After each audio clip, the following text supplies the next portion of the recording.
Hello students, welcome back to my YouTube channel education hub Govind Prajapati. मेरे प्यारे विद्यार्थियों, आज के इस वीडियो के अंदर हम कक्षा 10 के विद्यार्थियों के लिए हिंदी विषय का मॉडल प्रश्न पत्र सरल करेंगे, जो कि माध्यमिक शिक्षा बोर्ड ने जारी किया है। और जैसा कि आपको तो मालूम ही है कि आपका हिंदी का प्रश्न पत्र 25 अप्रैल को होने वाला है और आपके अंदर एक खुशी की लहर हिलोरे ले रही है। कौन सी लहर मालूम है क्या आपको?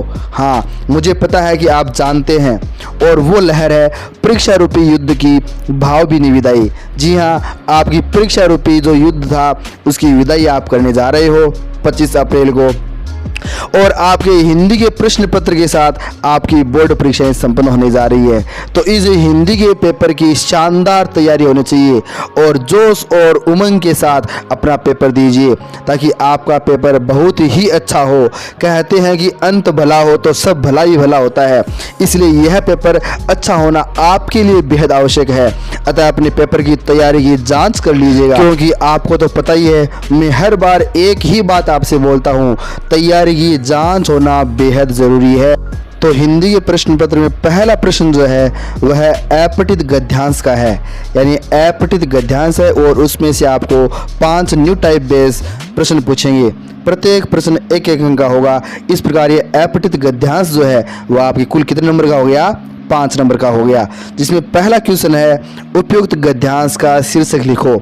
तो गद्यांश को आप बहुत ही ध्यानपूर्वक समझिएगा। मैं आपको बता दूं कि गद्यांश और पद्यांश जो है, दो टॉपिक, इनको बहुत ही ध्यानपूर्वक पढ़ना चाहिए, और आपके जो क्वेश्चन है उनके आंसर इन्हीं के अंदर दिए हुए होते हैं। तो पहला क्वेश्चन हमारे पास है, उपयुक्त गद्यांश का शीर्षक है।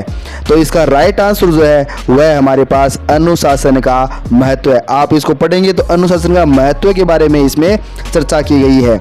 सेकंड क्वेश्चन है, अनुशासन कितने प्रकार का होता है? राइट आंसर है 2। थर्ड क्वेश्चन है, इसके अंदर हमें पूछा गया है, व्यक्ति के जीवन का सघन साधना काल है, यानी सघन साधना काल कौन सा है व्यक्ति के जीवन के अंदर? तो इसका जो राइट आंसर है वो हमारे पास है भाग स, विद्यार्थी जीवन, यानी स ऑप्शन जो है विद्यार्थी जीवन, वह इसका राइट आंसर होगा। चौथा क्वेश्चन है, अनुशासन के प्रमाण है। तो यहाँ पर अपने को जो पार्ट दे रखे हैं, ए पार्ट में सूर्य का नित्य प्रति एक ही दिशा में उगना, ब पार्ट है समुद्र में ज्वार भाटा आने पर भी मर्यादित रहना, ऐसी स पार्ट है, और द है उपयुक्त सभी। जहाँ पर भी द उपयुक्त सभी आए तो लगभग 99% संभावना उसी की होती है। तो यहाँ पर हमारे पास राइट आंसर होगा द उपयुक्त सभी। नेक्स्ट 5वां क्वेश्चन है, उसमें व्यक्ति के जीवन में किसका गहरा महत्व है, यानी अधिकतम महत्व किसका है? तो यह जो अनुशासन है इसी के बारे में चर्चा की गई है। तो हमारा राइट आंसर होगा अनुशासन का बहुत अधिक महत्व है ना हमारे पास। तो द ऑप्शन सही है, अनुशासन का, ये आपको राइट करना है। इसके पश्चात नेक्स्ट जो 2 नंबर प्रश्न है उसमें है अपठित काव्यांश दे रखा है। ये जो गद्यांश था इसे अपठित काव्यांश है। इसके अंदर भी 5 प्रश्न है, न्यू टाइप बेस 5 प्रश्न है, और प्रत्येक एक अंक का है। तो अपने पास ये अपठित काव्यांश है, कुल 5 नंबर का हो गया। तो यहाँ पर जो पहला क्वेश्चन है वो आपके सामने है, ये उपयुक्त काव्यांश का शीर्षक क्या है? इस काव्यांश का शीर्षक आपको बताना है। तो शीर्षक है, राइट आंसर है ए, वे आंखें। 7वां क्वेश्चन है, इस काव्यांश में किसकी पीड़ा का वर्णन किया गया है? तो यहाँ पर आपको ध्यान रखना है, यहाँ राइट ऑप्शन है स, किसान। 8वां क्वेश्चन है, कारकुन का शाब्दिक अर्थ है। तो राइट ऑप्शन है ब, जमींदार का कार्मिक। 9वां क्वेश्चन है, आंखों का तारा होना का तात्पर्य है। ए ऑप्शन अत्यधिक प्रिय होना। 10वां क्वेश्चन है, काव्यांश में वर्णित पीड़ित वर्ग की आंखों में चमक कब आती है? तो इसका जो राइट ऑप्शन है वो हमारे पास में है ए पार्ट। ए ऑप्शन शोषण से पूर्व की संपन्नता को याद करने पर, यह इसका राइट ऑप्शन है। 11वां क्वेश्चन है, माता का अंचल कृति की रचनाकार है। ये अब आपकी पाठ्य पुस्तक के प्रश्न है। प्रश्न 11 और 12 जो है 6 से 10 तक के थे वो तो पद्यांश से थे, अपठित पद्यांश था उससे, और अब 11 और 12 क्वेश्चन आपके पाठ्य पुस्तक के हैं। तो 11वें क्वेश्चन का राइट ऑप्शन जो हमारे पास में है वह शिव पूजन सहाय, ए ऑप्शन। 12वां क्वेश्चन है, उसमें है जॉर्ज पंचम की नाक कहानी का उद्देश्य क्या है? तो हमारे पास ए, ब, स 3 ऑप्शन दे रहे ना, और द ऑप्शन है उपयुक्त सभी। तो मैंने भी बताया था उपयुक्त सभी वाले में तो वही करना है। तो राइट ऑप्शन आपको पता चल गया, उपयुक्त सभी द। अब हमारे पास नेक्स्ट क्वेश्चन है, उसमें 6 पार्ट दे रखे हैं और रिक्त स्थान के रूप में, यानी हमें रिक्त स्थानों की पूर्ति करनी है और यह व्याकरण से संबंधित है। किससे संबंधित है? व्याकरण से संबंधित है। पहला क्वेश्चन है, उसमें दे रखा है भावभाजक संज्ञा ही रचना मुख्य। तो यहाँ पर क्या लिखना रिक्त स्थान में? मुख्य प्रकार के शब्दों में होती है भावबोधक संज्ञा के रूप में, भावबोधक संज्ञा के प्रकार के शब्दों से होती है। सेकंड क्वेश्चन है, उसमें सर्वनाम रिक्त स्थान प्रकार के होते हैं। तो 6 प्रकार के होते हैं सर्वनाम। कितने प्रकार के होते हैं? 6 प्रकार के सर्वनाम होते हैं।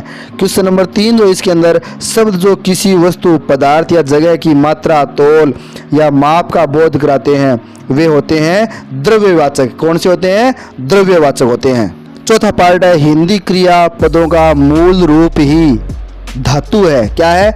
धातु है। 5वां पार्ट है, उपसर्ग शब्द के रिक्त स्थान दे रहे ना, जुड़कर शब्द का अर्थ बदल देते हैं। आरंभ में जुड़कर शब्द का अर्थ बदल देते हैं, उपसर्ग जो होते हैं। 6वां पार्ट है, वे प्रत्यय जो धातु अथवा क्रिया के अंत में लगकर नए शब्दों की रचना करते हैं उन्हें कौन से प्रत्यय कहते हैं? रिक्त स्थान प्रत्यय कहते हैं। कृदंत प्रत्यय वो कहलाते हैं। सेकंड क्वेश्चन के पश्चात 3 नंबर क्वेश्चन है, उसके अंदर 12 पार्ट है, प्रत्येक एक अंक का है और इस प्रकार 12 अंक हो गए। इसके अंदर आपकी व्याकरण भी आएगी, आपके पाठ्य पुस्तक जो है उससे प्रश्न भी आएंगे एक एक शब्द के, यानी एक एक लाइन के अंदर आपको आंसर उनके देने हैं। 20 शब्दों के अंदर दे रखा है। ये एक खंड पूरा होने के पश्चात आपका खंड ब आएगा और खंड ब के अंदर प्रश्न संख्या 4 से लेकर 16 तक के प्रश्न आएंगे और अधिकतम उत्तर सीमा उनकी कितनी होगी? 40 शब्द। प्रत्येक अंक जो प्रश्न का अंक जो है 2-2 नंबर का अंक भार जो है वो 2 नंबर का होगा और आपकी पाठ्य पुस्तक से प्रश्न आएंगे। आपको अच्छी तरीके से इन प्रश्नों का अभ्यास करना है। 2-3 बार आप तैयारी करोगे तो अच्छी तरीके से आपको ये प्रश्न याद हो जाएंगे। इस खंड के अंदर लास्ट 2 क्वेश्चन जो है ना 15 और 16 वो आपके अथवा के अंदर मिलेंगे, आपको चॉइस मिलेगी।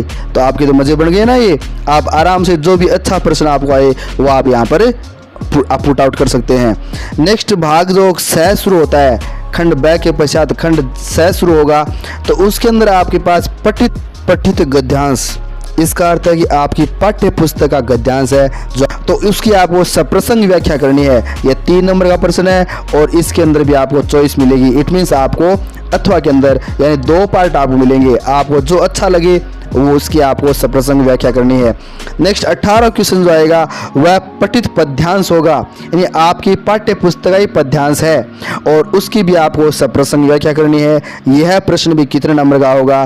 3 नंबर का होगा और इसके अंदर भी आपको चॉइस मिलेगी, यानी अथवा के अंदर ये क्वेश्चन आपको प्राप्त होगा।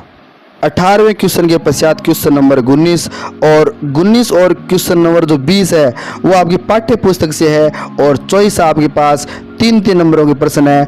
आपको जो अच्छा लगे वो करना है और उत्तर सीमा आपके यहाँ पर 60 शब्द रहेगी, यानी इस लिमिट के अंदर आपको उस क्वेश्चन के आंसर देने हैं। खंड स के पश्चात शुरू होता है खंड द और खंड द के अंदर आपका 21 नंबर प्रश्न जो आएगा 4 नंबर का होगा।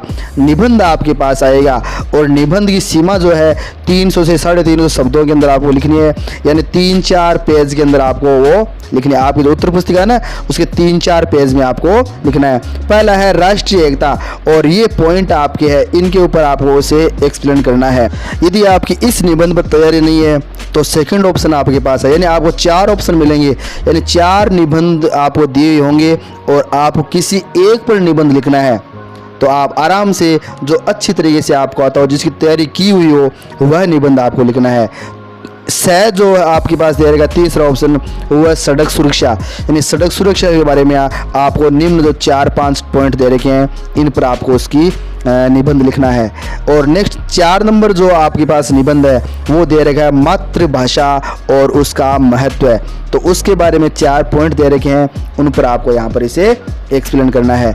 नेक्स्ट 22 नंबर जो क्वेश्चन है उसके अंदर आपको प्रार्थना पत्र लिखना है। आपका नाम गौरव है, आप अपने विद्यालय की क्रिकेट टीम के कैप्टन है, विद्यालय में अधिक खेल सामग्री मंगवाने के लिए प्रधानाचार्य को आपको पत्र लिखना है।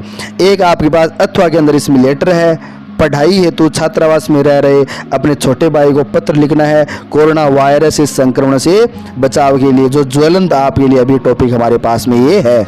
नेक्स्ट 23 नंबर जो क्वेश्चन है उसके अंदर उत्तर सीमा 25 से 50 शब्द 4 नंबर का ये क्वेश्चन है। आपको एक विज्ञापन तैयार करना है। विज्ञापन यानी एडवर्टीजमेंट आता है ना, विज्ञापन, तो उसका विज्ञापन तैयार करना है। 2 पार्ट है आपके पास। ऊपर वाले में लिखा है आपका मित्र फूलों से बनी हुई वस्तुओं, इसके लिए बिक्री बढ़ाने के लिए विज्ञापन करना चाहता है, तो उसकी सहायता के लिए आपको विज्ञापन तैयार करना है। और अथवा के अंदर दे रखा है कला अंकुर संस्था की कला विधि में कुछ चित्र पेंटिंग्स बिक्री के लिए उपलब्ध है, इसके लिए आपको एक विज्ञापन तैयार करना है। तो इस प्रकार आपका प्रश्न पत्र हो गया कंप्लीट। भाग ए, ब, स और द कुल प्रश्न होते हैं आपके 23। तो मेरे प्यारे विद्यार्थियों, यह आज का वीडियो आपको कैसा लगा? यदि आपको यह पसंद आया है तो लाइक करें और कमेंट करके बताएं, और आप अपने मित्रों को, यार दोस्तों को अधिक से अधिक शेयर ज़रूर कीजिए ताकि वो भी इस वीडियो का अधिक से अधिक लाभ ले सकें। और हाँ, यदि आप हमारे YouTube channel education hub Govind Prajapati पर पहली बार आए हैं, पहली बार विजिट कर रहे हैं, पहला वीडियो आप अगर देख रहे हैं, तो हमारे YouTube चैनल को सब्सक्राइब करना न भूलें तथा साथ ही साथ पास का बेल आइकन जो दिख रहा है ना, उसको भी आप प्रेस कर दीजिए, नोटिफिकेशन बेल आइकन, ताकि आपको आगामी सभी वीडियो के नोटिफिकेशन तुरंत प्राप्त हो जाए और आप उसका अधिकतम लाभ तुरंत प्राप्त कर सकें। नेक्स्ट वीडियो के अंदर मैं फिर हाजिर रहूँगा आपके लिए। तब तक के लिए धन्यवाद।